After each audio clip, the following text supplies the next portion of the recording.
Good morning, Warriors. Vigor Warriors 2 here. Hope you guys are having a great day. Good morning. This is June 24th, 2022. And we are moving ahead. I'm going to do one, even though I try to do one every day on the weekends especially. But I try to kind of do a few of them here and there. And tomorrow is going to be not only the 750th day, but also my turning 61. So that's great, as far as I'm concerned. So it's more great that it's the 750 that I get 61. But we are heading in the right direction with all that stuff. So I will probably do one over the weekend, just to kind of give you reflections and things that I think about a lot as I'm doing this, and just try to give you, like I said, more information. So thank you for the comments. Calamaro, thank you so much for your comment. I don't get a chance to look at all of them, but Calamaro sent a nice little comment. I appreciate that. I'm glad things help, things that we're talking about. OG Air Maxes, thank you once again for your comments. I really appreciate those. And Alvin, you made some comments. Thank you too. I'm also going to get back to you're talking about meditation. We'll do one next week on meditation, because I think that's also a very important one. And I appreciate you bringing it up, and I think you're exactly right. Meditation is a huge part of transferring and transmitting this energy that we're talking about, and it's important to do that. So Calamaro, OG Air Maxes, and Alvin, thank you for all the nice comments. And if I didn't get a chance to see yours, I'm gonna try to go back and look at them. I apologize, but I appreciate any kind of comments you guys give. I appreciate you're taking the time to actually go ahead and write. Whether it's something I agree with or not, that's not the point. The point being is that you guys are taking an interest, and we're all learning. And so as I'm learning through this process, hopefully, I'm passing on some information that can help you guys as well to be able to kind of make your life more effective. Now, Yew Tree, thank you for your comments. We're going to talk about a comment you made about life's expectations and that they're unrealistic. And there's a lot of wisdom in what you said. So let's go ahead and kind of delve into this for a little bit for this broadcast here. So I think as we go through life, and we are, from what I experienced in 61 years here, I've seen a lot of changes in expectations of people. It seems like that, and I could probably go through history, and you could probably see the same type of changes as time goes on. The ideas of what we are supposed to be change. Now, you can call me wow, but I think you can go back to look at history and realize that a lot of stuff is just repeating. That's why the Bible is such a important type of book to learn, because all the same stories happen over and over again, just with different names and different types of entities and different types of things around them. The world looks different, but same kind of people are the same way, and that's not really ever going to change. So that's why the Bible is very effective in what it does, because it's not only a very spiritual type of book, but it's also a very practical type of book as well. So when we look at expectations, the interesting thing, as Yew Tree talks about, is that it's almost very impossible for many people to ever reach expectations. Now, you may think, okay, well, the expectation is to get, to be successful, to have a big house, cars, and if you're, males or females, have a lot of attractive people, be very popular, all these things. But all these things, my friends, are very fleeting types of things. I have seen that over my 61 years. That's a very fleeting type of thing. Money, I've had money, I didn't have money. I've had money, didn't have money. I know people have gone bankrupt several times, back and forth. Money is kind of a tool, so you use that to get the things you want, but you can't identify with the money. The same thing with the things you have, possessions. You're not the old saying is you can't take them with you, right? And so those type of things are going to go on to somebody else and transfer to someone else when you're gone. And so you have them for a short period of time, and then they go. I don't care if you're talking about houses or cars or people. And I think what ends up happening is we are shooting for this American dream and all these type of things. And, these expectations are things that we think are going to make people happy. Well, very rarely does it ever make people happy. It's certainly not long term. Short term, maybe make you smile a few times and things like that. But you can give a lot of examples of how people are wrapped up into the happiness of material types of things, and it's very, very fleeting. Whether you have a nice looking girlfriend or boyfriend, and after a while you start taking them for granted, and they don't, you're used to them. So you don't really look at it unless someone else points something out. You're not really paying that much attention because you're so used to looking at this person. The same thing happens with a car. I knew a guy one time had a Porsche, and everything was good. He was happy for about 6 months, and people got used to the car, and after a while, it wasn't such a big idea anymore. It wasn't such a big thing. And after a while, he still had to pay for the cost of the car, but it didn't really make the same impact. And I think if you're trying to do things to impress other people, and you're trying to give people ideas and things like that are going to, based on, material types of things, then you're going to run into trouble because people are not going to be all that impressed. And after a certain period of time, now you're still paying the check. Or in some cases, you're still paying the bill. And so as we look at this, you have to realize that expectations have to be coming from within and not from without.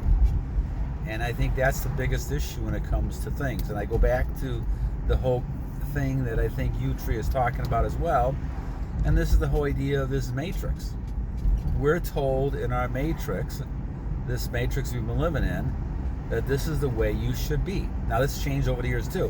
When I was brought up, you would never think of talking about things like losing your energy, and people obviously had affairs and all kinds of other types of, sinful type behavior that people had back then. But it wasn't something, obviously, because the media wasn't as big.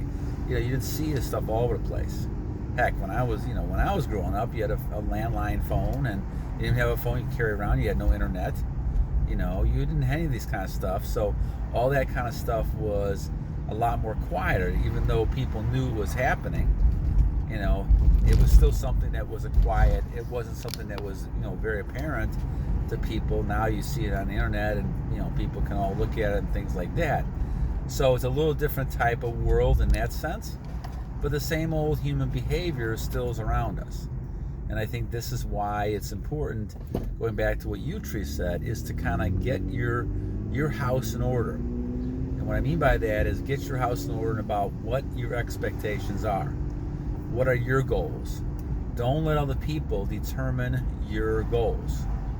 And this is what happened to me a long time ago, and I think it's probably happened to a lot of people as well. You grow up and the expectations put on you by, and well-meaning, put on you by your parents and your friends and people in your family. And sometimes, well-meaning as they are, they're not as helpful as they think they probably are, because what they're doing is kind of pushing you in a corner, saying, okay, you must become this, you must become that. If your family had a business, you must take over the business. If your family was a lawyer or doctor, you need to become a lawyer or doctor, things like that. And a lot of those things may not be said, but they're unsaid behind the scenes. Now that puts a lot of pressure on the children coming up, and basically now they have to be able to. Now some of the competition is okay because it makes people become stronger, but it can become very destructive. And I think once you have unrealistic types of expectations, as Yew Tree is talking about, that's when you start getting into a lot of problems. You get a lot of people having issues, depression, anxiety, all kinds of problems because they're somehow not meeting a certain expectation they think is out there.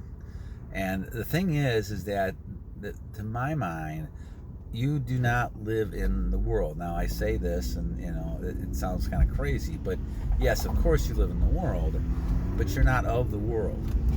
I mean, this is why you were, saved. This is why Jesus is in my life. This is why the Creator is creating you in a certain way. You are living in the world, but you're a spiritual being, as far as I'm concerned.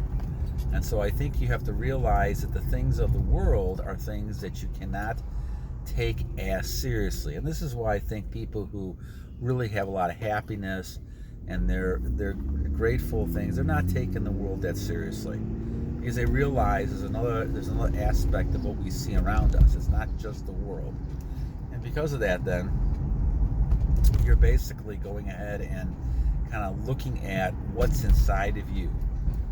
What is the purpose? And this is this frequency we talked about the other day.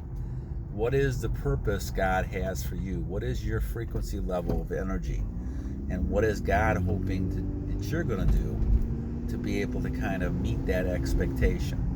And so if your expectation is from God, and you're looking at the Bible, you're looking at the readings and talking with God, these are things that are expected, that's a whole different level of expectations. And I think when you look at this, you have to go ahead and say, what is it you really need to do to kind of get to those expectations? But if you're trying to follow the world's expectations, you're not going to be in that same category at all.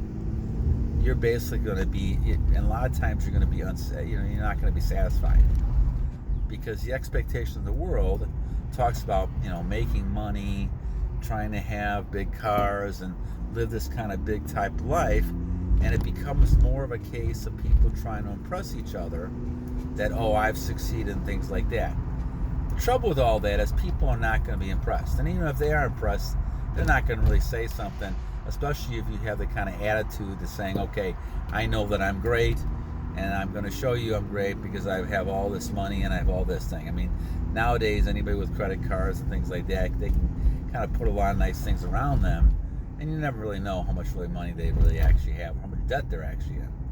So the thing is that you have to kind of take what you say with a grain of salt. And so a lot of people do not get the accolades they think because they have money.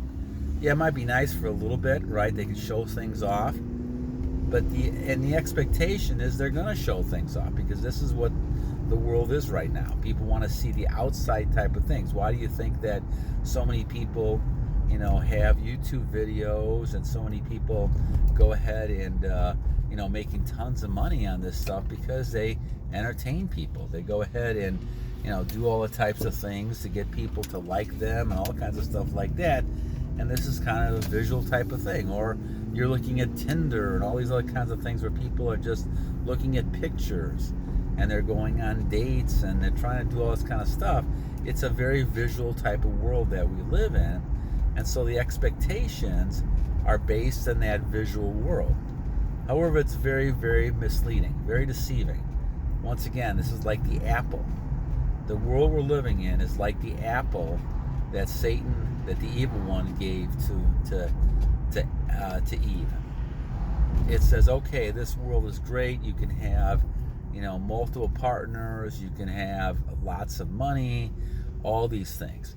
But it really becomes a trap for a lot of people. And this is why Yew Tree, I think, is so right about these unrealistic expectations, because what ends up happening is it really becomes a cage. You get sucked into it, and it becomes a cage, because now you need to have more and more of it. And this is what happens with people with a lot of money too. One of the things they have to be aware of is to be able to kind of live the same lifestyle they had before. What happens is that they start making money, now they're spending more money. And they feel, I'm going to always make the money, so I'm going to spend it. This is the tough thing, because athletes fall into this a lot. They make a lot of money for a few years, but then they haven't saved it, they haven't invested it, and what ends up happening is that they tend to lose money at some point. I mean, life is kind of ups and downs. You're going to have some years of prosperity, and you're going to have some years of drought and famine, just like they did in the Bible, right? So the thing is that for those type of things, if you're not prepared for that, and you haven't saved your money, you're going to struggle. You're going to have a lot of issues. And I think this is where you got to really kind of think to yourself, okay, what is it that is a long-term type of expectation here? The long-term expectation really is not to need any of that stuff. Is that basically you don't need any of this stuff. God will provide for you what you need. And I think that's going back to the faith, the whole idea that, okay, I can live on what God has given me, and basically the fact that I'm humble, that I don't have this type of arrogant type of attitude, then I can actually live with what I have, and I'm grateful and blessed for that. And when we talk about retention, we're kind of talking about the same type of thing. All right, God has given you a tremendous body. Oops, I lost my picture there. God has given you a tremendous body. He's given you a tremendous ability to procreate and those things. But don't waste all your energy. Use it in a way that you can transmute it, and use it in a way that can help you. And obviously talk with God. Talk with God when it comes to meditation, like Alvin's talking about. Go ahead and focus on having a direct communication to your Creator, and to be able to say, what is the purpose? What's the frequency that I should be on here? Where should I be, and what should I be? There's an old parable talking in the Bible about Jesus and one of the rich men. And the rich man asked, what can they do to get to heaven? And and Jesus was talking about that you can go ahead and do all these type of things. You have good actions and things like that. But then Jesus said, well, give up all your stuff and follow me. And the rich person could not do that. And that's like a lot of people out there. A lot of people want to hold on to riches. This is why we have so much corruptness in our world. You can just look at the news and look at the newspapers and see what all the stuff is happening in the world the last 5-6 years. You can see all the corrupt people, because they don't want to give up that money. They don't want to give up that power, those riches, because that's identified them. So they have caught themselves in a trap, and it's going to be very hard. And I think Jesus said it's almost like kind of getting a needle through a haystack type of deal. Maybe I misquoted that, but close enough. That basically trying to get into heaven, because it's very difficult to give up all the things that you have to be able to get there, because now you have to kind of renounce all these things. Maybe you worked all your life for these things, and these are all things that God has given you as a blessing, even though you may have worked certain ways for that, and there's nothing wrong with that. You have to also realize that these are God's benefits. And if you treat them well, that's wonderful. But if you don't treat them well, then it's really a problem. And I think in the long run, you have to really kind of establish a relationship with the Lord. Be grateful, because at some point, if you're not grateful, then God's going to say, well, you don't deserve these type of things, if you're not going to go appreciate the person who has given to you and your Creator. Once again, the only decision you have, in my mind, in this whole life, is either you're going to follow and try to be on the same wavelength with your Creator, or you are the Creator, because there's no other way to go. And so many people in this world have decided they are the Creator, and they find out the hard way in the long run, as I did, that you are not the Creator. That basically you're kind of in God's creation. God is within you, and you can use God's blessings and things to achieve things or to get things done, but never forget that God is the one that's doing all this for you. He's the one that's giving you the skills. He's the one that's giving you the good health, all these type of things. And there's things you can do to help that, of course, but in the long run, really, you're talking about God is the one that's really important here. All right, my friends, well, June 24th, 2022. I will try to do one this weekend for the 750 day and also my 61st birthday. I hope you guys are going to have a great day today, and keep battling on. Never give up. Keep battling on, my friends. And for those who are struggling like I did for many years, just keep going. This is the right way to go. This is what God's intended for us to do. Not to release energy, to keep energy, transmute it, and to move on. All right, guys, until next time, battle on. God bless you.